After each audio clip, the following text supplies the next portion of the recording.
Alright, this is Chapter 3, GoMath, Unit Review, and this is the last part, Part 4, which is problems 10 through 12. Use the numbers on the tiles to write the differences, then write the next fact in the pattern. So we have 12 subtract 6, which is 6. 12 subtract 7, which is 5. 12 subtract 8, which is 4. And if we continue our pattern, 12 subtract 9, which is 3. On this one, we have 11 subtract 6, which is 5. 12 subtract 6, which is 6.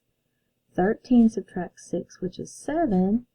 And then we would go to 14 subtract 6, which is 8. Question number 11. Jose wanted to share 18 strawberries with his brother equally. Draw a picture to show how Jose can share the strawberries. So he has 18 strawberries and he wants to share them with his brother. So we're really looking for a doubles here because they're going to share them equally. And we know that 18 is an even number.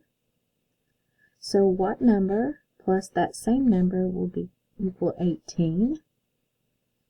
And the answer is 9. How many strawberries will Jose receive? 9. So if I draw a picture, my picture can be a bar model. I have 18, and I have 2 parts, and those parts are equal parts.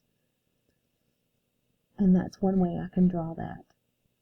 Now we're going to go to problem 12.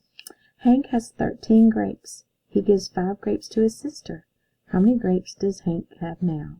Write a number sentence for the problem using a box for the missing number, then solve. So we have 13 grapes. He gives 5 grapes to his sister. Gives is important there. And how many grapes does Hank have now? So we're going to write a number sentence. We have 13 subtract 5 equals blank. And then we're going to solve, and you can solve it with any strategy you would like. But 13 subtract 5, we can look at it like this, and this is our whole, and this is our part, which is 5. And what's our missing part that we don't know? We don't know our missing part. We can say 13 subtract 3, subtract 2 more, because 5 is equal to 3 plus 2. And we can make a 10, so 13 subtract 3 is 10. Subtract 2 more gives us 8. And the answer is 8.